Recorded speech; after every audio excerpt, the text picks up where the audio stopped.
Well, what you see in advanced industrial countries is that when you have asset bubbles, when the prices of houses or stocks become unsustainable, and then people suddenly realize that they're over indebted, and then they stop spending. At that point, a couple of things happen that create a snowballing effect crisis in the economy.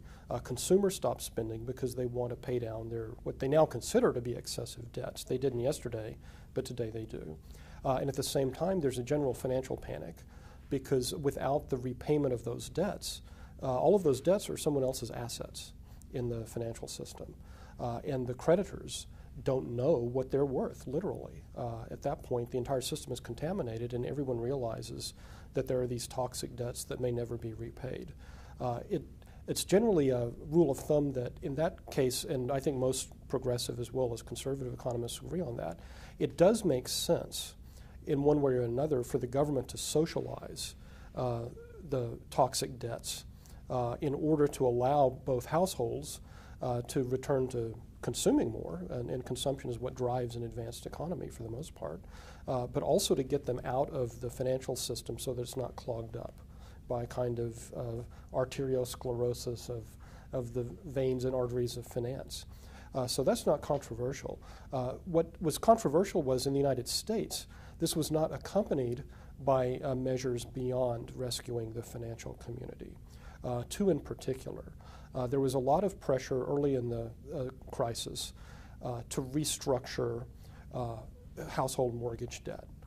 Since you have something like a quarter of Americans underwater on their mortgages, meaning that because of the collapse of housing prices, they owe more on their mortgages than the house could actually be sold for, a situation which, among other things, depresses consumption. Because if you have people defaulting or being forced out of their homes, then that just drives down spending by consumers even more. The other measure that could have been taken was to bail out state and local governments, which are very important in a federal system like the United States.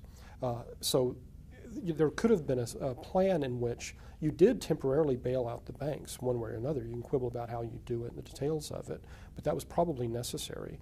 But you could also have had the government socialize part of the losses in the residential real estate market, and also socialize some of the spending of the state and local governments, which by peculiarity of American politics mostly have balanced budget amendments, except for bond-financed municipal improvements like roads and schools. Most states cannot spend more than they take in. And when revenues collapse during a crisis like the Great Recession, they're forced to radically cut back spending, even though that then throws people out of work. Wages collapse, people stop spending. It just makes things worse in this spiral of downward deflation of wages and prices. So what happened in the United States was there was a bailout of the banks. There was no bailout of homeowners, and there was no bailout of state and local governments. And the latter is particularly troubling because a number of economists looking at the data have suggested that the effects of the federal stimulus, which did have some positive effects in restoring aggregate demand, which had cratered because of consumer spending cutbacks. A lot of people think the effects of the federal stimulus were neutralized by state and local cutbacks.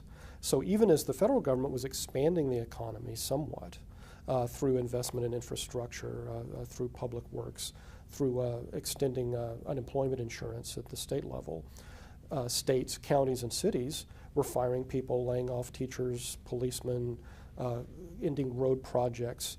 So the two levels of government were working against each other simultaneously.